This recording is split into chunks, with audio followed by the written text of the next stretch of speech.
Oke, selamat siang sahabat Mitra Wacana dimanapun Anda berada. Senang sekali pada kesempatan kali ini Rabu 24 Maret 2021 saya hadir kembali di program Sinau Sareng yang mungkin sudah dinanti oleh sahabat Mitra Wacana dimanapun kan. Sudah hampir 1 bulan kita nggak hadir mungkin ya untuk menemani sahabat Mitra semuanya. Pada kesempatan kali ini sahabat Mitra Wacana, kita setnya berubah di studio indoor Mitra Wacana. Semoga menjadi semangat baru untuk lebih aktif lagi dalam mengkampanyakan soal isu keadilan gender dan inklusi. Sahabat Mitra Wacana dimanapun Anda berada, pada kesempatan kali ini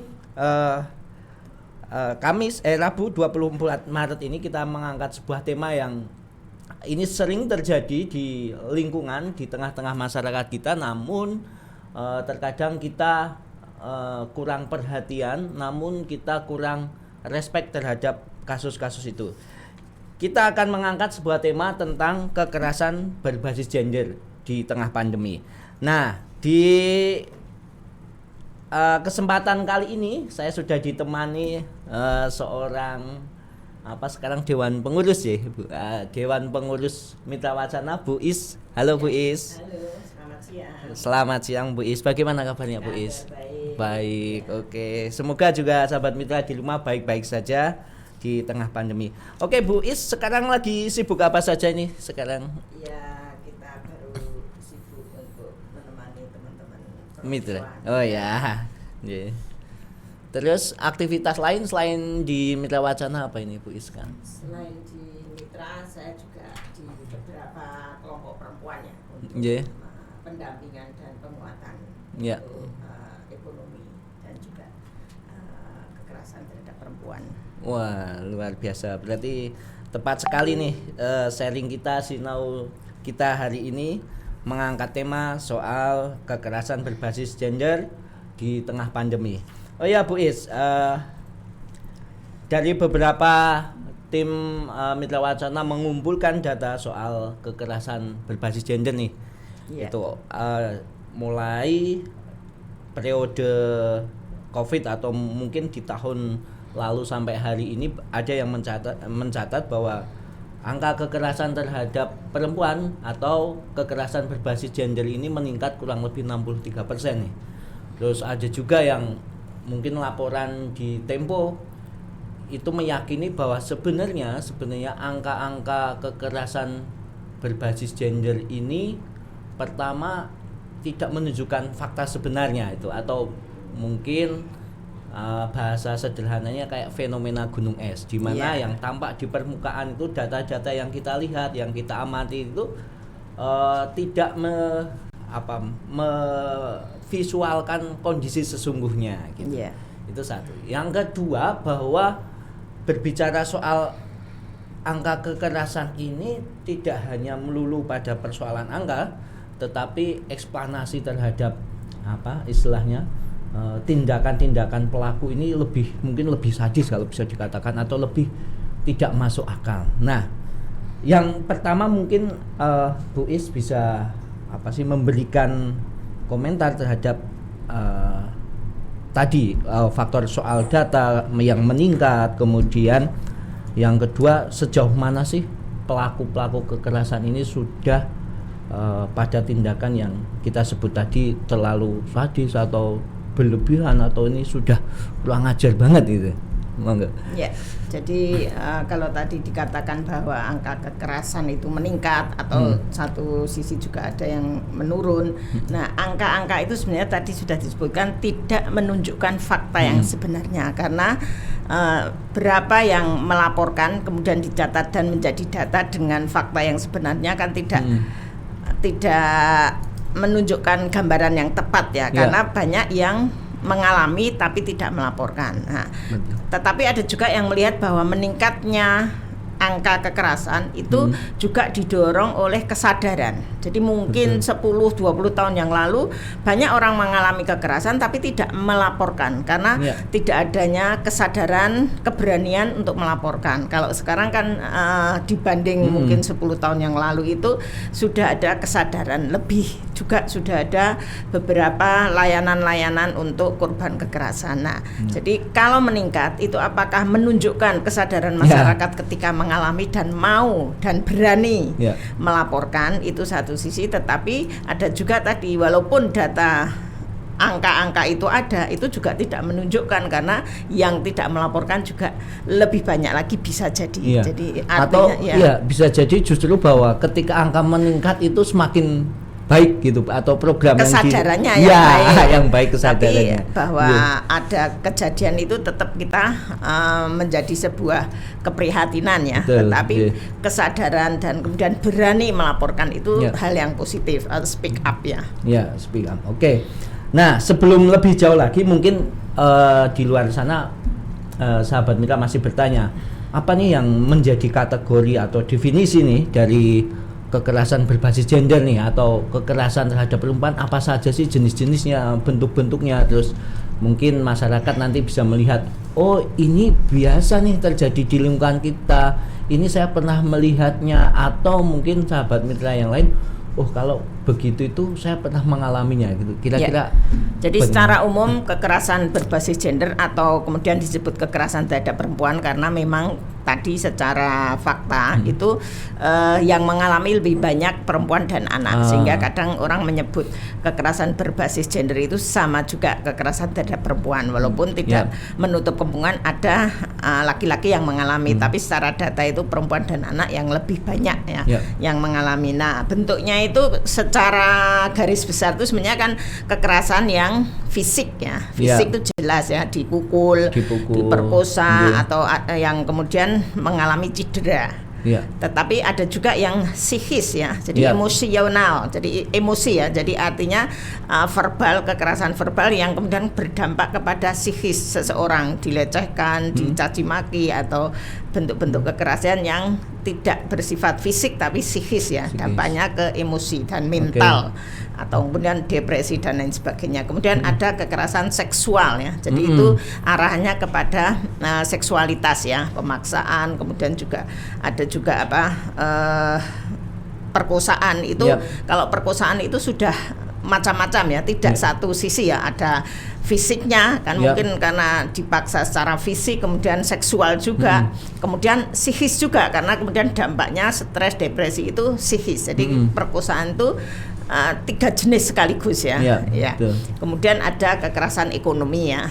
Ekonomi itu misalkan kalau di hak miliknya atau kepemilikannya dirampas, atau juga diterlantarkan secara ekonomi, atau juga dia tidak bisa menggunakan apa yang dia miliki secara ekonomi. Jadi yang misalkan kalau perempuan tuh boleh bekerja, punya akses terhadap pekerjaan, tapi tidak boleh menggunakan hasil kerjanya, itu juga termasuk kekerasan ekonomi. Jadi secara garis besarnya itu ada 4 itu, tapi dari 4 itu turunannya banyak sekali ya. Termasuk tadi ya di sweet, nah yang kayak gitu itu kan. Di sweet istilah anak mudanya itu catcalling saya teringat itu yang pelecehan ya, jadi pelecehan seksual itu juga turunannya banyak, tapi secara umumnya itu 4 itu ya. Dari 1 itu bisa bentuknya macam-macam. Iya, berarti banyak nih ya yang mengakibatkan penderitaan khususnya ya. Misalnya walaupun siul tapi jika perempuan merasa terlecehkan dan lain sebagainya, itu tidak nyaman ya, bagian dari itu. Oke Mbak Isti, ini yang menarik. Saya mau mengutip satu data dari Antara News itu, bahwa di tengah pandemi gitu, di tengah pandemi ini malah angkanya meningkat 63% tadi yang saya sebutkan. Padahal kalau kita tahu kan sekarang mobilitas kita dibatasi, macam-macam, mungkin interaksi dengan orang lain terbatas dengan pandemi COVID-19 ini, kok malah meningkat. Ini kira-kira apa ini kondisi dan situasi yang mempengaruhi hal tersebut, Bu Isti? Ya, kita tahu semua bahwa pandemi ini atau pandemi atau istilahnya itu COVID itu kemudian ada kebijakan dari pemerintah ya secara umum itu untuk kemudian bekerja di rumah. Work from home atau stay at home ya. Jadi kebijakan itu atau pembatasan sosial itu mengakibatkan para suami atau juga istri yang tadinya bekerja di ruang publik itu ke rumah atau di rumah. Nah, relasi suami istri atau bapak anak atau anak bapak dan lain sebagainya itu kan artinya semakin intens. Nah, di situ kemudian menimbulkan kalau tadi masalah-masalah kerentanan karena tidak saja bekerja dari rumah, tetapi ada juga yang di PHK. Karena kita tahu pandemi ini kan kemudian mengakibatkan secara ekonomi perusahaan-perusahaan dan juga mungkin tempat-tempat yang biasanya bisa dilakukan di pabrik itu kan tidak bisa dilakukan. Sehingga sebuah perusahaan itu bisa merumahkan atau PHK, istilahnya efisiensi itu kan berdampak kepada banyaknya orang yang di rumah tapi tidak bekerja. Nah, itu yang rentan terhadap timbulnya stres. Jadi misalkan kalau dulu misalkan ketika tidak pandemi, laki-laki yang di PHK itu dia kemudian setiap hari bisa saja keluar rumah untuk kemudian membuat semacam asumsi tetangga atau tetap keluar rumah karena ya tidak di PHK tapi dia masih tidak keluar kelihatan. Rumah tidak kelihatan. Kalau sekarang kan di PHK tetap di rumah. Nah, itu hubungan relasi yang intens di rumah itu kadang dan tadi ya karena ekonominya bermasalah menjadi pemicu sebagai munculnya kekerasan yang ada di rumah. Jadi relasinya rentan terhadap konflik. Nah, dalam posisi itu gitu misalnya relasi harus dirumahkan, yang sekolah ya harus sekolah dari rumah, kemudian bekerja dari rumah. Ada nggak sih misalnya ini relasi antara suami dan istri misalnya ini ada mungkin beban yang tidak seimbang gitu menurut Mbak Isi? Kalau dalam hari-hari biasa saja kadang beban itu tidak seimbang atau ada beban-beban ganda untuk perempuan. Dengan pandemi ini kan bebannya lebih. Tambah laki-laki yang stres itu juga relasinya tidak seimbang atau tidak adil dan beban-beban itu juga tetap perempuan yang mendapatkan beban yang lebih. Jadi tadi bentuk kekerasan beban ganda itu juga bentuk kekerasan yang lain. Belum tadi ya kalau ada kekerasan verbal, kekerasan psikis atau bahkan kekerasan fisik. Jadi ini kan juga memicu dengan pandemi itu memicu adanya bentuk-bentuk kekerasan yang di dalam rumah yang tadinya mungkin bisa diurai kalau misalkan ada mangkelnya, ada apanya itu kan kalau pergi kerja kan minimal diurai atau tapi kalau di rumah terus sebulan 2 bulan mungkin sebulan belum. Setelah itu kemudian dampaknya memang terhadap perempuan secara umum lebih besar lagi daripada kepada laki-laki. Ini juga mungkin sahabat mitra di rumah bisa niteni gitu bahasa Jawanya atau melihat sendiri, menyaksikan sendiri gitu. Kayak tadi soal beban ganda perempuan tuh. Saya sendiri gitu melihat gitu. Ketika di rumah tiba-tiba nih seorang perempuan atau istri itu harus jadi guru juga ya, Mbak ya. Jadi guru, anaknya menyiapkan makan, menyiapkan ini. Lah sebenarnya apa sih langkah-langkah yang lebih baik gitu misalnya mengatasi stres itu gitu yang bisa kita lakukan sehari-hari agar mungkin itu tidak jadi pemicu kekerasan atau salah satu pihak nih entah istri ataupun suami yang punya beban yang lebih gitu. Jadi memang PR kita bersama ya artinya di masa yang tidak pandemi saja itu masih menjadi PR kita tentang cara pandang. Artinya cara pandang laki-laki dan perempuan dalam berrelasi, kemudian membagi peran dan lain sebagainya. Itu menjadi PR untuk membagi peran yang adil di rumah atau di publik.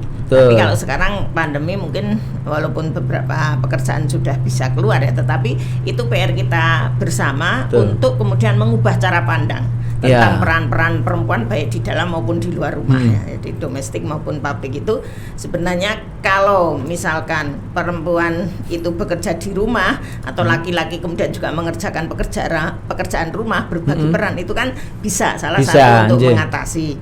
Tetapi kemudian ada cara pandang kalau misalkan beban atau tugas yang di dalam rumah itu mayoritas atau kebanyakan orang menganggap itu tugas perempuan.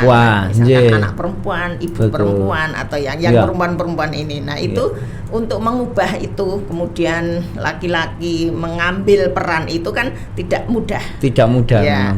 Tapi harus kita dorong agar tadi minimal masyarakat secara umum juga lebih mengetahui dan menyadari bahwa beban di dalam rumah itu sebenarnya adalah beban seluruh keluarga. Ya.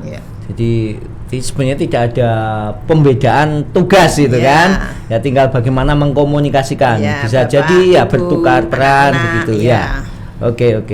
Terus ini Mbak Isti, misalnya nih kiat-kiat apa sih yang mesti dilakukan gitu, karena kalau saya baca-baca, saya review-review soal kekerasan terhadap perempuan atau berbasis gender itu justru malah banyak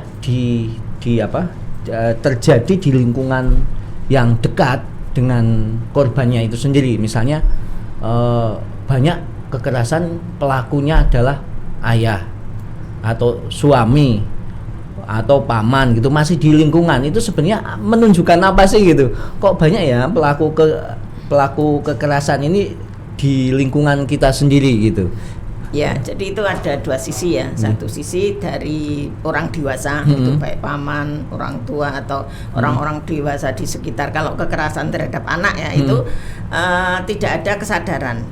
Betul. Artinya perspektif dia untuk kemudian bahwa anak-anak itu juga istilahnya masih kecil, tidak berkuasa, lemah, itu kemudian mendapatkan tadi tindakan kekerasan. Nah, dari anak-anak sendiri juga kita kurang ada pendidikan. Misalkan di sekolah-sekolah umum memang sudah ada pendidikan ya di beberapa sekolah untuk kemudian anak itu dikasih pengertian, pemahaman bahwa kamu milikmu, tubuhmu harus kamu jaga. Kamu harus tahu mana yang bisa disentuh oleh ibu, ayah, paman, mana saja dikenalkan. Sehingga ketika ada perlakuan dari orang dewasa di sekitarnya, dia sudah bisa mengatakan tidak atau kemudian menolak atau kemudian dengan terus terang dengan keberanian. Nah, itu yang sejak kecil tidak semua istilah sekolah atau lembaga pendidikan mengajarkan itu. Mana yang saya mau, mana yang tidak boleh, itu harus sebenarnya sudah harus. Namanya yang saya sering bilang bonding. Mana kalau sudah diginikan berarti bilang tidak. Kalau mana saja yang boleh disentuh. Misalkan pundak, kepala kan kelihatan, kepala paman datang enak gini-gini. Nah, itu kan mengelus sayang. Tapi kalau menyentuh misalkan tubuh yang lain yang tidak boleh, itu mana saja itu dikenalkan. Jadi kalau sudah mau menjurus kepada tadi ya tindakan kekerasan, itu dia sudah tahu tidak boleh ini disentuh selain ibu misalkan. Kalau bapak boleh menyentuh mana saja, misalkan tangan, bahu, kepala, misalkan mengelus gitu kan. Tapi kalau mungkin terus paha, terus yang gini itu harus diajarkan anak-anak kecil mulai TK bahkan. Sedini mungkin kan gitu. Kadang anak TK dipangku-pangku. Kalau memangkunya itu sudah dengan tindakan yang menjurus dan dia tidak menyadari atau tidak dikenalkan bahwa misalkan dipangku sekedar pangku terus tapi dipangku dengan menjurus ke hal-hal yang seksual kan sudah dia harus mengerti. Nah, itu yang kadang tidak diajarkan di lembaga pendidikan resmi ya. Tapi sekolah-sekolah ada yang sudah mengajarkan seksualitas sejak kecil ya, bukan porno ya, tapi seksualitas. Mengenal seks atau organ-organ tubuhnya lah minimal seperti itu. Termasuk di dalamnya peran orang tua sangat ini dong ya. Jadi sebenarnya kan kalau kita bilang sekolah itu yang pertama adalah orang tua, tapi kadang tadi orang tua, orang dewasa malah melakukan yang tidak diinginkan. Nah, dan ini menarik juga Mbak Isti, ada satu kajian juga di tengah COVID-19 ini ternyata kekerasan yang sangat drastis meningkatnya adalah kekerasan berbasis online. Nah, itu mungkin secara kondisi dan situasinya itu yang mungkin terjadi hari ini karena mungkin secara fisik kita interaksinya dibatasi, sedangkan gadget, lagi-lagi soal gadget, soal penggunaan teknologi informasi kan tidak ada batasnya tuh, malah mungkin justru meningkat. Nah, bagaimana sih kiat nih biar apa, terus batas-batasannya apa yang boleh dan tidak boleh untuk mungkin keluarga kita atau saudara atau teman-teman kita ketika menggunakan teknologi informasi ini.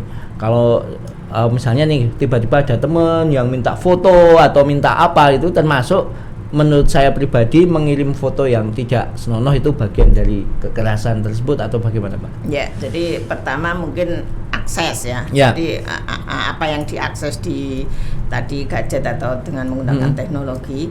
Kedua, dia men-sharing tadi ya, mengirim foto. Nah, memang secara data juga Indonesia ini paling nomor sekian gitu, artinya bawah sekali untuk penggunaan yang bermanfaat, kan ada itu. Indeks kebermanfaatan penggunaan. Artinya kan sebenarnya karena penduduknya banyak, jadi betul. mungkin kesadaran itu juga belum tumbuh. Artinya pemanfaatan terhadap teknologi itu untuk hal-hal yang tidak bermanfaat atau tadi, apalagi ini masa pandemi, artinya kan di rumah banyak. Nah, memang satu peran orang tua tadi, kapan mulai dikenalkan atau boleh memegang sendiri. Terus juga kalau anak-anak misalkan kan harusnya di bawah kontrol orang tua, apa saja yang boleh dibuka. Itu satu dalam hal mengakses ya, termasuk tadi sharing, mengirim foto dan lain sebagainya. Artinya kan dalam berperilaku terhadap menggunakan itu kan juga harus ada pendidikannya. Nah, itu yang kadang antara teknologi kemudian juga pendidikan itu belum seiring. Teknologinya sudah maju terus aksesnya, literasi soal itu masih lemah. Masih, makanya kan hater atau berita-berita yang ini kan juga marak ya, itu karena kesadaran. Tapi mungkin seiring nanti harus ada pendidikan yang lebih marak. Dan katanya netizen Indonesia itu paling jahat se-Asia Pasifik katanya. Menggunakan medsos secara cerdas. Nah, ini perlu mungkin PR Mitra juga ya. Mitra Wacana untuk kemudian melakukan pelatihan-pelatihan terhadap remaja mungkin atau anak-anak untuk menggunakan teknologi secara cerdas yang lebih banyak manfaatnya daripada maturutnya lah, seperti itu. Nah, semoga kalau literasi tentang pemanfaatan teknologi informasi lebih baik gitu, artinya mungkin ada pilihan yang lebih banyak ke hal yang positif dan mengurangi sedikit angka soal kekerasan berbasis online ini ya, Mbak.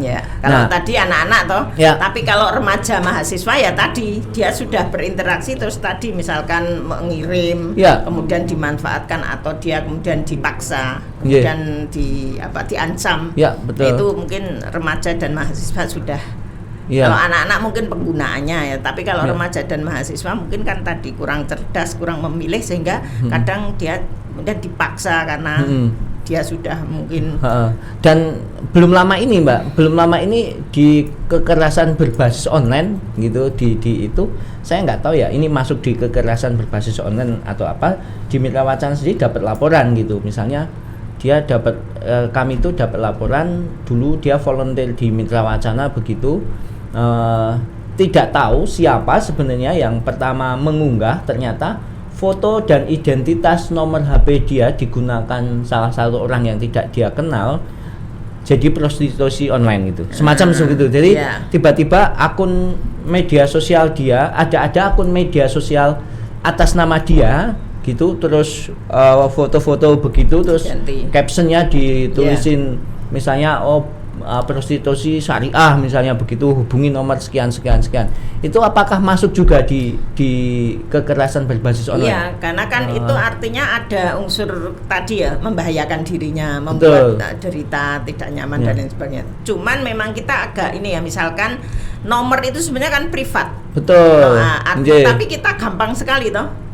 Sangat mudah. Juga kalau kita misalkan beli pulsa, itu kan nulis. Betul. Nah, itu kan satu sisi itu privat, tapi ketika kita beli pulsa harus nulis. Kemudian juga mungkin data-data kita di mana gitu dipakai orang untuk kemudian promo-promo atau apa. Itu kan sering sekali kita dapat istilahnya promo-promo yang tubi-tubi. Nah, dari mana nih si orang ini kok dapat? Mungkin kita mencatat di mana atau dia kerja sama-sama mungkin yang counter HP itu dikirim sekian. Nah, padahal itu privat. Nah, kita sendiri kadang gampang, tetapi kemudian juga tadi satu sisi kalau kita nulis untuk beli ya itu sudah ke-share kan, artinya orang bisa menggunakan yang di itu kan toko diambil untuk macam-macam itu Ya, bisa ya. betul. Nah, misalnya menghadapi kasus begini, apa sih yang mesti kita lakukan nih, sahabat mitra di rumah atau mungkin yang mendengarkan Sinau Sareng pada kesempatan kali ini gitu, kemana gitu untuk mengadu misalnya ataupun melaporkan misalnya kejadian seperti ini gitu, Mbak? Kalau yang ini khusus online atau yang Ya, umum? yang online misalnya. Oh, kalau yang online kan memang kalau sikap kita itu berarti harus waspada untuk Ya. menggunakan itu. Tetapi kalau misalkan apa tuh dia menerima kekerasan akibat di share itu ya, Betul. itu sebenarnya di pelayanan tuh sudah ada. Nggih. Jadi pusat pelayanan yang korban kekerasan terhadap anak, tapi kemudian dirujukkan juga karena sebenarnya misalkan kepolisian tuh kan bisa melacak. Melacak Betul. itu tuh bisa sudah ada ininya. Jadi saya juga baru tahu ya kemarin itu sebenarnya polisi itu punya alatnya, kalau dia misalkan menemukan nomor ini tuh di mananya tuh kelihatan tuh posisinya itu kan kelihatan. Iya. Walaupun ada juga untuk aplikasi yang kalau itu digunakan untuk keluarga kan ada ya, akan berlima terus menggunakan aplikasi tertentu itu, kemudian dia bisa melacak bapaknya baru di mana, anaknya di mana kan bisa. Iya. Kalau polisi lebih luas lagi maksud saya, dia karena mengapa kita kemudian kalau beli pulsa atau beli apa itu yang awal-awal itu kan harus ya harus menulis registrasi. Nah itu ternyata ya sudah dicatat di kepolisian atau di data negara untuk kemudian kalau ada apa-apa tuh sudah bisa dikejar kita di mana tuh tahu dengan nomor kita ini digunakan atau tidak. Betul. Berarti jangan sungkan-sungkan ya. Yeah. Nah, jangan sungkan-sungkan misalnya siapapun ketika mendengar kasus-kasus serupa bisa ke layanan terdekat, misalnya di mungkin yang paling familiar itu P2 TP2A di kabupaten atau wilayahnya. Ya, kalau kota ya di Reksodi Utami itu. Betul. Ada terus mungkin di LSM yang membuka layanan begitu, mungkin ada Rifka Anissa, ada kita sendiri Mitra Wacana, bisalah mengarahkan atau merujukan ketika terjadi kasus-kasus tersebut. Nah, selanjutnya ini Mbak, apa sih kalau dari pembicaraan kita tadi itu soal kesadaran gitu kan, soal pendalaman isu, meningkatkan pengetahuan, bagaimana berbagi peran di keluarga gitu-gitu. Ini apa nih yang mesti dilakukan lebih gencar lagi agar kemudian kekerasan berbasis gender ataupun bentuk kekerasan lain terhadap perempuan dan anak ini bisa diminimalisir, atau itu hanya sekedar ya udah kampanye di medsos saja atau apa, tapi apa sih yang menurut panjenengan paling efektif gitu agar semuanya bisa terhindar dari itu semuanya? Ya, kalau mungkin pada titik nol mungkin tidak mungkin ya, artinya menghapus sampai zero gitu enggak, tapi minimal kita sebagai orang yang kemudian peduli, yang sadar itu juga peduli terhadap korban misalkan. Jadi pertama mungkin kalau tadi sebelum peduli kalau ada tindakan kekerasan yang dialami oleh seseorang, kita peduli, mau mendengar, kemudian merujukkan, itu bagian dari kalau sudah terjadi. Tapi kalau belum terjadi ya preventif, maka kita harus ada tadi ya sosialisasi ke teman, ke keluarga dan masyarakat secara umum untuk menyadarkan bahwa tadi ya cara pandang sebenarnya yang perlu kita bangun terus menerus, karena orang melakukan sesuatu itu karena cara pandang, memandang bahwa perempuan lebih rendah, bahwa perempuan lemah, perempuan bisa diperlakukan tidak sopan dan lain sebagainya, dan dia diam saja. Jadi PR-nya tidak hanya untuk laki-laki, maksudnya yang melakukan kekerasan atau dianggap yang sering atau paling banyak melakukan kekerasan terhadap perempuan, tapi juga perempuan sendiri itu harus punya kesadaran menolak, kemudian juga bersikap, itu kan juga untuk menghindari. Jadi tidak hanya laki-laki, tapi laki-laki dan perempuan harus sama-sama dibangun cara pandangnya, karena dalam rumah tangga kan juga laki-laki dan perempuan, sehingga yang ini kadang mungkin kritik terhadap LSM-nya, artinya kalau kita melakukan training biasanya kan ke perempuan semua. Betul. Padahal yang harus diubah tuh laki-laki dan perempuannya. Kedua. Kalau misalkan Rifka Anissa sudah melakukan laki-laki baru, dan itu program itu yang mungkin tidak hanya di satu lembaga, tapi kita semua juga seimbang lah, laki-laki dan perempuan sama-sama kita bangun perspektifnya, terutama mungkin remaja dan anak-anak ini yang jangan ada lagi lah. Jadi yang kecil yang itu tuh dibangun cara pandangnya. Kalau yang bapak-bapak mbah-mbah itu ya sudah, karena mungkin untuk mengubah itu rada angel toh. Tapi anak-anak ini kan masih asumsinya masih panjang. Ya. Oke. Menarik sekali Mbak Isi kita bicara, tetapi sebelum dilanjutkan kita akan break sejenak, dan tentunya untuk sahabat mitra dimanapun Anda berada bisa berpartisipasi atau bergabung dalam sesi Sinau Sareng kali ini dengan mengirimkan pertanyaan atau apapun gitu di kolom komentar di live Facebooknya Mitra Wacana atau di nomor kru yang bertugas. Nah, setelah ini kita akan lanjutkan sesi, break sebentar dulu dan kita akan lanjutkan di sesi berikutnya.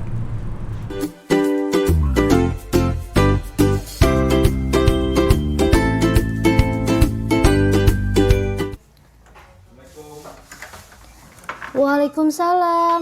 Ono apa ya Mas? Kok rame-rame ngene iki? Kan iki wayahe syuting. Oh ya Allah, aku lali. Assalamualaikum warahmatullahi wabarakatuh. Selamat pagi pemirsa. Kali ini saya akan memberikan tips dan trik buat kalian cara menjaga kesehatan mental di saat pandemi COVID-19 ini. Seiyo Mas, aku tak nganggo sepatu dulu.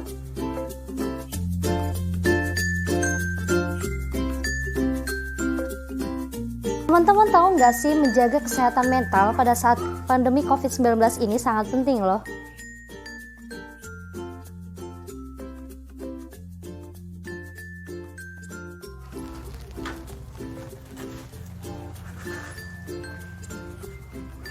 Ada beberapa hal yang dapat menyebabkan gangguan kesehatan mental, seperti rasa ketakutan atau rasa cemas kita akan adanya wabah, dan rasa jenuh saat karantina, kemudian banyaknya informasi yang simpang siur dan belum tentu jelas dan faktanya.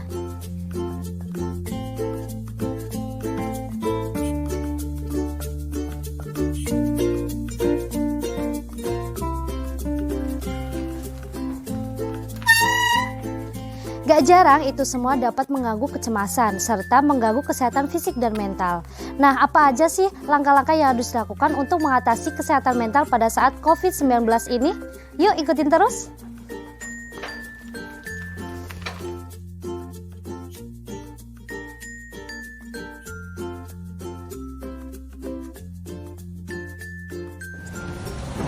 Yang pertama yaitu selalu melakukan aktivitas fisik, seperti olahraga, melakukan peregangan, dan latihan pernafasan yang membantu kita untuk menenangkan diri atau merilekskan. Dan jangan lupa berjemur di bawah sinar matahari ya, untuk meningkatkan imun tubuh kita.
Nah, buat teman-teman, tips yang kedua yaitu selalu mengonsumsi dan memperbanyak makanan yang bergizi. Asupan nutrisi yang cukup juga dapat menjaga kesehatan mental loh, baik secara langsung maupun tidak langsung. Nah, tips yang ketiga, kalian selalu menggunakan waktu luang untuk kegiatan yang bermanfaat, seperti membaca buku. Selanjutnya, tips yang keempat, bijaklah kalian dalam memilih informasi yang dibaca. Jangan sampai informasi yang kalian baca membuat merasa cemas dan takut akan adanya pandemi COVID-19 ini. Atur waktu kamu untuk menonton film, membaca, dan mendengarkan berita mengenai pandemi COVID-19. Meski begitu, jangan menutup diri sepenuhnya dari informasi yang penting ya. Dan jangan lupa, dapatkan informasi mengenai pandemi dari sumber yang terpercaya. Iya Bu, Assalamualaikum. Sehat-sehat selalu ya. Nah, tips yang terakhir yaitu selalu menjaga komunikasi dengan keluarga maupun kerabat dekat. Berikut tips dari saya untuk teman-teman selalu jaga kesehatan dimanapun dan kapanpun. Terima kasih, see you. Wassalamualaikum warahmatullahi wabarakatuh.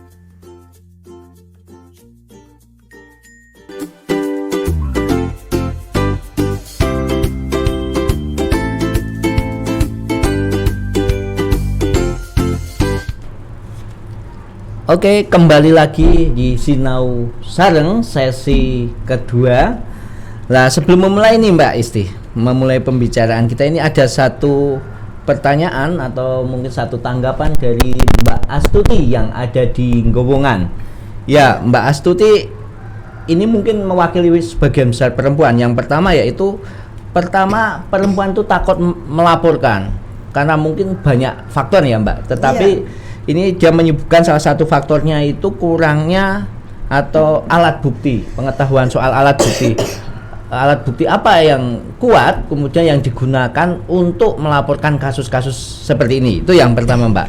Jadi alat-alat bukti apa sih yang bisa dijadikan menjadi alat bukti yang kuat dalam kasus kekerasan terhadap perempuan ini.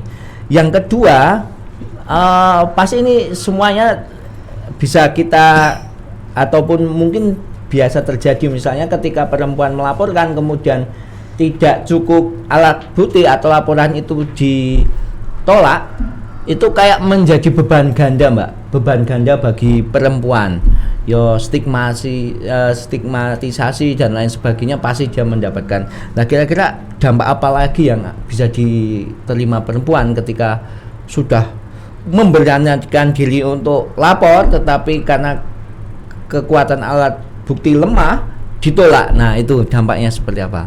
Monggo, Mbak. Ya, jadi memang untuk lapor gitu memang ada alat bukti itu ya. Tapi kalau lapornya itu misalkan mau kemudian ke ranah hukum ya, artinya misalkan perkosaan itu kan jelas ya nanti ada pemeriksaan dokter visum. Kalau misalkan ada pemukulan atau kekerasan fisik itu kan harus ada visum juga ya. Anunya itu loh foto-foto misalkan atau dampak dari kekerasan yang terjadi yang bisa dilihat, misalkan ditampar atau mungkin didoke atau itu kan biasanya ke tubuh itu ada bekasnya. Nah itu yang sebagai alat bukti kalau kekerasan fisik ya bisa atau perkosaan.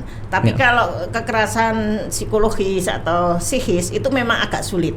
Karena misalkan dunia itu kalau ada rekamannya bisa jadi alat bisa bukti. Jadi ya atau itu bisa karena mungkin sekarang lebih canggih toh, jadi dunia malah istilahnya bisa merekam kalau bisa. Tapi di kondisi yang mosok lagi emosi bisa saya tak rekam ya betul.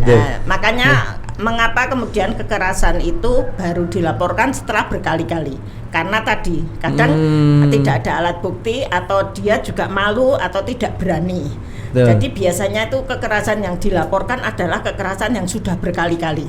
Awalnya mungkin memaafkan atau misalkan suaminya istilahnya melakukan kekerasan, yaitu mungkin nanti sore melakukan kekerasan malam mungkin wis api ngekei martabak dan kayak gitu, jadi siklus jadi Mbak. Memang seperti ini ya. Jadi kekerasan yang psikis itu yang agak sulit walaupun bisa dengan alat rekam dan lain sebagainya atau kemudian foto atau apa misalkan adegan-adegan, tapi kan itu juga agak sulit ya menemukan momen itu kecuali sering sekali.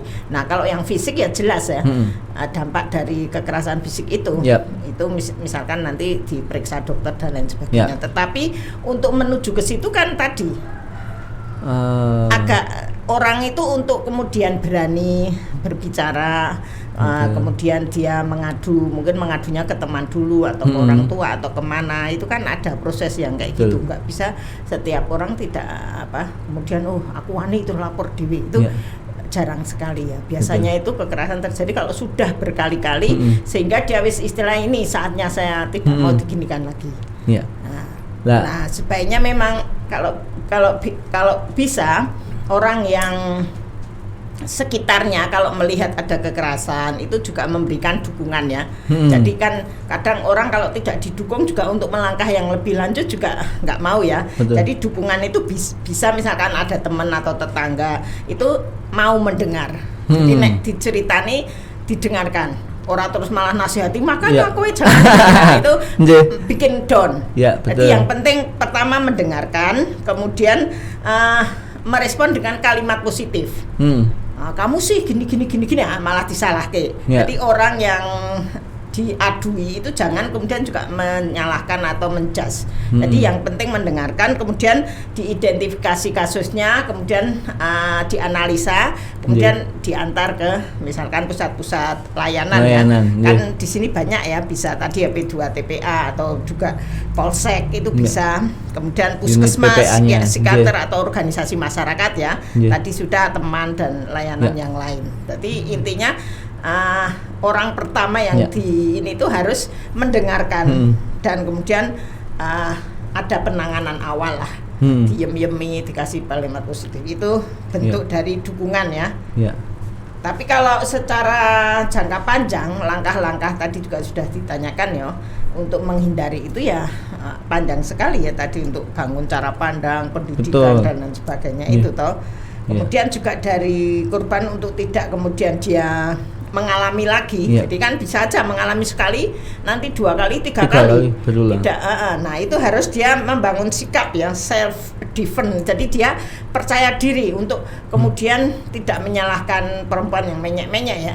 Kita tidak, itu kan juga sikap ya, terserah. Tetapi itu kadang mempengaruhi. Jadi ada itu pelatihan untuk kemudian self defense itu bagaimana berdiri yang kemudian menunjukkan pertahanan, terus bagaimana berjalan walaupun kita tidak mengatur cara berjalan orang, tapi itu juga bisa mempengaruhi orang yang berjalannya pede misalkan mau kemana itu memang mempengaruhi, walaupun nanti kalau sudah terjadi kekerasan kita tidak boleh menyalahkan kamu sih jalannya menyek-menyek atau apa, tapi bahwa itu bisa mempengaruhi dalam hal berelasi misalkan menguasai teknik pertahanan, dan kalau memang sudah kontak ya dengan orang yang akan melakukan kekerasan ya teknik penyelamatan diri kan ada itu teknik-teknik, walaupun mungkin secara fisik lebih lebih tidak kuat ya dibanding yang mau melakukan kekerasan, tapi ada teknik tertentu misalkan mana saja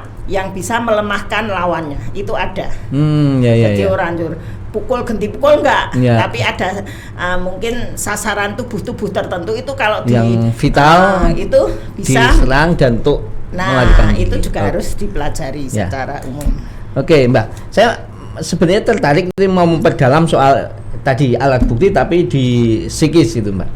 Pelajaran saya selama ini gitu berinteraksi dengan penyintas kekerasan soal psikis gitu, semuanya sepakat bahwa kondisi psikis seseorang itu berbeda, Mbak. Nah, artinya apa? Ada yang misalnya didiemin aja sudah merasa wah aku piye ngrasane njarem gitu, Mbak, dan mungkin sakit, atau misalnya hanya nomor misalnya sama ini dalam konteks suami istri, relasi suami istri didiemin, kemudian tidak disapa atau tidak diberi nomor HP suaminya misalnya, itu bagian dari nyuwun sewune, wah ini kekerasan yang luar biasa, kayak saya sudah merasa tidak dianggap. Tapi ada di di sisi lain mungkin ya biasa aja, mungkin memang konsep beda-beda lah.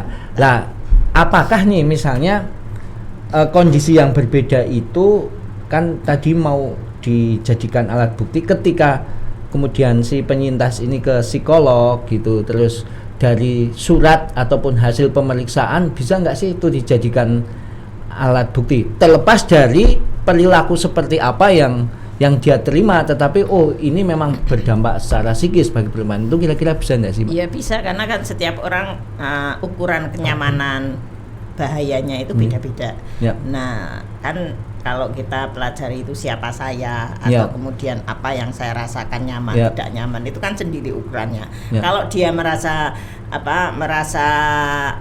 tubuhnya atau fisiknya atau psikisnya itu juga merasa tidak nyaman atau merasa berbahaya, Ya. tidak aman, nah itu bisa karena perlakuan orang lain terhadap dirinya. Jadi itu istilahnya kan pengalaman dirinya. Ya, jadi betul. ketika dia melaporkan ya pengalaman dirinya, Ya. ukurannya itu ya ukuran dirinya Ya, kan gitu, betul. bukan ukuran orang lain. Orang lain. Ada nih orang lain yang tadi ya tidak empati, yang tidak mendukung, gak dingonoke wae. Baik, itu yang gitu. biasa. Biasa aja misalkan Ya. gitu kan. Nah, kadang memang laki-laki juga menjudge, cah aktivis ki repot ngene wae. Nah, itu juga itu cara pandang yang kemudian sudah melecehkan juga kan. Padahal setiap orang memang punya hak untuk tadi bonding tadi, mana yang nyaman, mana tidak, itu kan sendiri-sendiri ukurannya. Ya, oke. Berarti memang nantinya ahli yang bisa punya otoritas sebenarnya ini seberapa dalamnya perilaku atau tindakan yang berpengaruh pada psikis korban. Oke, ada pertanyaan lagi. Ini dari Mbak Citra dari Banjarnegara. Ketika perempuan dilecehkan, dia pasti mengalami trauma mendalam. Bagaimana caranya agar dia bisa melewati masa-masa sulit itu? Kemudian karena korban mengalami banyak tekanan, belum lagi masih mengalami stigma di masyarakat. Bagaimana ini kiat-kiatnya, Mbak? Ya, jadi memang tadi ya saya bilang mendapatkan dukungan dari orang-orang yang terdekat itu adalah istilahnya sangat berarti ya, karena tadi untuk cara pandang orang beda-beda, sehingga ketika dia mengutarakan kepada teman atau keluarga, itu kadang keluarga atau teman sendiri menganggap itu hal biasa, padahal menurut dia kan tadi sudah secara psikis sakit dan lain sebagainya. Nah maka memang dukungan yang dibutuhkan atau kita semua kalau melihat itu ya harus tadi mendengarkan dan tidak menjudge atau kemudian menyalahkan. Itu yang terpenting. Jadi didengarkan dulu, kemudian dianalisa, kemudian ditawarkan solusi-solusi. Kalau tidak langsung dirujukkan. Tapi penanganan awal adalah mendengarkan dulu. Kemudian mengantarkan kalau memang dibutuhkan. Karena memang tadi ya. Tapi untuk mendapatkan orang yang mau mendengarkan itu juga tidak gampang kan? Betul. Karena tadi tidak hanya laki-laki yang punya cara pandang bias gender atau tadi menganggap kekerasan itu biasa, tapi perempuan sendiri juga kadang masih seperti itu. Banyak perempuan menganggap hal itu biasa. Jadi istilahnya itu yang menganggap, kalau yang sering dikatakan rape culture itu kan ya tadi menganggap kekerasan itu biasa saja. Oke. Tapi mungkin lebih spesifik kiat untuk si perempuannya sendiri gitu. Yang menjadi penyintasnya, penyintas. Tadi ya, jadi istilahnya harus menguatkan mental dan tadi hak dia untuk kemudian mendapatkan rasa aman dan nyaman. Jadi kalau misalkan sekali, 2 kali ya jangan kemudian mau 3 kali, 4 kali, 5 kali. Jadi dia harus langsung menyadari bahwa ini sesuatu yang tidak aman, tidak nyaman. Dia harus mengubah untuk tidak atau bebas dari perlakuan yang kekerasan tadi atau yang harus membuat berani dia tidak speak up nyaman. gitu ya. Berani speak up dan kemudian mencari solusi yang terdekat, teman, keluarga, atau kalau sudah layanan yang ahlinya lah, kan ada psikologinya kalau di itu pusat layanan itu biasanya. Oke Mbak. Sembari menunggu pertanyaan yang lain, saya juga ingin sekali lagi nih Mbak, misalnya dalam konteks itu tadi kekerasan dalam rumah tangga gitu kan, ini bagian juga dari kekerasan berbasis gender Mbak. Mungkinkah gitu misalnya bagaimana seharusnya keluarga menyikapi kondisi hari ini di tengah COVID-19 misalnya, jadi wajar enggak sih kemudian misalnya tadi sang suami di PHK, ini sering keliru dengan PKH. Ya. Itu bagaimana, apakah ya wajar aja, ada apa sih yang dilakukan keluarga untuk mengatasi hal sulit itu, misalnya yang perempuan ada saya akan bantu dengan cara yang saya bisa, kemudian karena suami, jangan alasan karena stres kemudian tidak mau membantu peran-peran di domestik atau bagaimana Mbak kira-kira? Ya, jadi memang pandemi ini membuat semua orang sulit ya. Artinya hanya orang-orang tertentu saja mungkin yang punya aset, punya cadangan secara ekonomi. Tapi secara umum kan semua baru terpuruk ya. Nah, dari yang besar sampai yang kecil. Ya dampaknya. Kalau yang kecil itu tidak kemudian tidak ini ya, tapi kecil itu maksudnya lingkup keluarga. Itu kan komunitas terkecil. Itu yang dapat atau menerima dampak COVID ini kan sekian orang, bahkan di belahan bumi manapun itu kan juga terkena. Nah, usaha atau apa yang bisa dilakukan minimal ada kebersamaan. Jadi artinya ada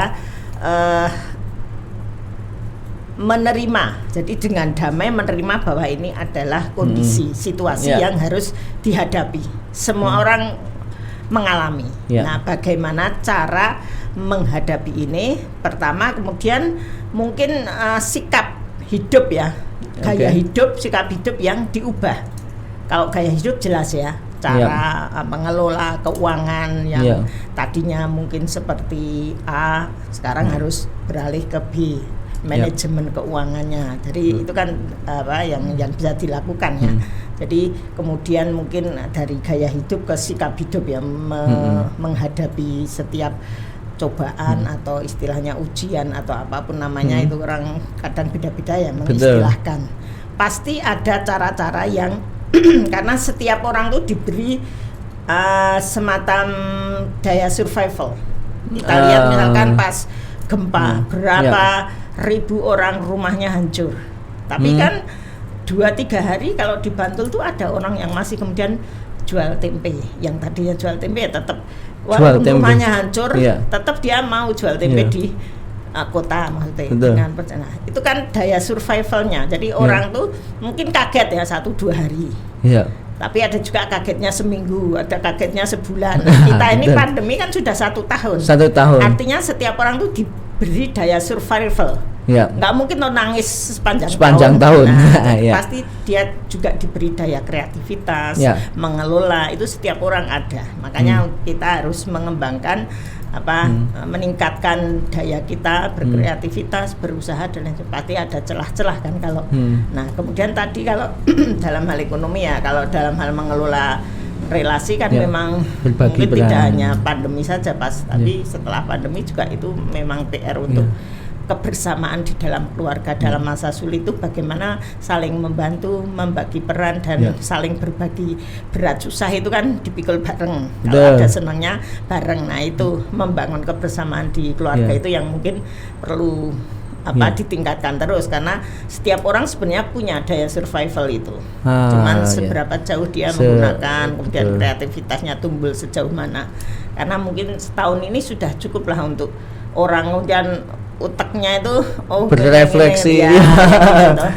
Kalau mungkin sebulan tuh masih 1 bulan 2 bulan mungkin masih terkaget-kaget ya. Ini kan sudah hampir setahun tuh mungkin ada saja. Atau mungkin di sisi positifnya ketika COVID-19 ini kemudian kita harus merefleksikan kembali bagaimana relasi, bagaimana peran kita di lingkungan keluarga. Ya gitu kan. Jadi orang lebih oh ternyata nih, karena sering di rumah, kemudian misalnya saya sebagai suami itu melihat ternyata nih beban kerja yang dilakukan istri saya yang kebetulan dia memutuskan untuk di wilayah domestik gitu, terus ternyata berat. Ada empati yang harus ditumbuhkan. Bisa membagi atau berbagi peran. Cilik-cilikan misalnya, kalau dalam bahasa saya yang paling bisa saya lakukan udah ngomong anak gitu kan, macam-macam. Dan mungkin sisi lain juga kita belajar itu mengelola keuangan. Nah, itu jadi menariknya di situ. Saya kira itu hal positif ya dari sekian adanya COVID-19 ini. Kalau misalkan makan itu dulu setiap hari pesen Gojek, pesan dari luar minimal sehari malam hari, jadi makan di rumah mungkin siang sama pagi, terus malam mesti wis Gojek, itu kan artinya keuangan lebih banyak. Tapi misalkan sekarang 2 hari sekali lah pesen makanan Ya, atau 3 hari lebih- sekali atau ya kayak gitu, Ya. lebih menikmati masakan rumah. tidak Masakan kemudian- rumah mungkin bisa apa ya, masak bareng, membangun ya keintiman gitu. dan komunikasi melalui Kalau- masakan. Ya dulu mungkin lebih praktis karena sibuk gini-gini tuh kalau Ya. naik makan pesen Ya. terus, walaupun memang sekarang tuh juga istilahnya tawaran-tawaran makanan lah inilah itu di WA kan banyak sekali ya, Betul. WA Iya. kampung, WA mana-mana itu Iya. artinya itu juga Sisi lain usaha mungkin baru, ya usaha baru ya. bahkan Ke- apapun menguji ditawarkan. kreativitas ya Apa kreativitas. saja ditawarkan. Nah kita kalau misalkan di tingkat kampung, daripada beli di tempat orang lain ya beli di apa teman-teman kampung atau ibu-ibu kampung yang kenal yang kayak gitu. Oke. Itu juga salah satu membantu. Kalau tadi di keluarga secara komunitas misalkan ada yang nawari apa ya, kalau kita sama-sama beli ya mending di misalkan orang yang terdekat yang kenal yang gini kan, itu juga saling membantu. Oke, siap. Nah, jadi itu ya sahabat mitra, dari apa sih yang mesti kita lakukan di tengah pandemi, nah, khususnya di satu komunitas yang terkecil, misalnya keluarga, yaitu pertama tadi dari saya simpulkan dari Mbak Isti itu satu soal penerimaan gitu, penerimaan terhadap kondisi, kemudian ada penerimaan kondisi ini erat kaitannya nih ya. Ini sudah terjadi dan optimisnya kita punya daya survival di masing-masing diri atau keluarga yang kita bangun gitu. Kemudian ada tadi soal bagaimana kita menentukan sikap selanjutnya setelah penerimaan, atau sikapnya seperti apa nih dengan kondisi seperti ini, misalnya di sektor ekonomi atau bikin usaha baru atau membantu peran yang lain. Kemudian yang ketiga soal berbagi peran itu tadi, semuanya bisa bertukar peran karena peran bukan satu hal yang mati yang baku, tetapi bisa didiskusikan gitu Mbak. Yeah. Nah ini tidak saja nih Mbak, waktu kita sudah habis, kurang lebih 1 jam kita ngobrol, tapi sebelum di akhir mungkin ada pesan kunci ataupun pesan-pesan dari Mbak Isti Ya. untuk sahabat mitra Jadi, dimanapun berada. kalau tadi bagaimana menghilangkan atau mengurangi tindakan kekerasan secara umum ke depan, memang ini menjadi PR bersama, adalah mengubah cara pandang, Mengubah cara pandang. sikap dan aksi terhadap orang lain atau peduli terhadap orang lain. Jadi karena cara pandang itu memang mengubahnya itu perlu waktu yang lama. Pelan-pelan karena Bagaimana sudah terkonstruksi mengubah ya. relasi, dan kemudian membangun sikap tuh. Kalau Yeah. sudah ada cara pandang yang berbeda, sikapnya akan berbeda, dan kemudian ada kepedulian terhadap orang lain, khususnya tadi korban kekerasan. Kemudian juga pendidikan adil gender dan Kespro sejak dini. Yeah. Mungkin kalau bisa ya masuk kurikulum. Yeah. Kemudian juga menunjukkan laki-laki bagaimana mengelola maskulinitas. Kalau tadi dikatakan bahwa korban itu paling banyak perempuan, maka laki-laki juga harus dibangun perspektifnya dan bagaimana khususnya mengelola maskulinitas. Ya, pelibatan Ya. laki-laki nih. Ya, maskulinitas kan ada maskulinitas yang perlu dikelola, itu Ya. PR. Kemudian membuka tadi, memberi pemaknaan berbeda ya, peran-peran yang berbeda, tidak kemudian yang ini tugas perempuan, ini tugas laki, tapi makna dari peran-peran itu kebersamaan dan membuka kesalahan baru. Yang terakhir mungkin kita laki-laki dan perempuan itu menonjolkan saling bukan paling. Nah, itu itu. kalau saya paling ini, saya wis golek duit. Nah, ini saya wis ngomong anak ya, paling ini paling sibuk, paling capek. Tapi saling itu ya, semua capek, semua juga membangun kebersamaan itu kan memang tidak gampang ya. Biasanya wong nek wis kesel, aku wis kesel golek duit paling kesel misalkan sing putri. Nek paling-palingan nonton rambungnya ya. Makanya harus saling membantu, saling gotong royong dan lain sebagainya, membagi peran. Oke. Begitu sahabat Mitra Wacana, akhirnya sudah lengkap sesi kali ini di Sinau Sareng dengan tema kekerasan berbasis gender di tengah pandemi Covid-19. Akan kita lanjutkan sesi diskusi di program Sinau Sareng Mitra Wacana di lain waktu, dan tentunya untuk diskusi Sinau Sareng kali ini bisa dilihat, ditonton kembali di Facebooknya Mitra Wacana, kemudian di Instagram Mitra Wacana, dan YouTube-nya Mitra Wacana. Dan ini juga sudah bisa diakses melalui Spotify untuk hasil dari diskusi kali ini. Dan tentunya saya mengucapkan terima kasih kepada Mr. Robi dan Mr. Ruli yang berada di luar kamera dan kru yang terlibat dan penanya tentunya yang berpartisipasi dalam sesi kali ini. Sampai ketemu di Sinau Sareng sesi selanjutnya. Terima kasih. Assalamualaikum warahmatullahi wabarakatuh. Waalaikumsalam.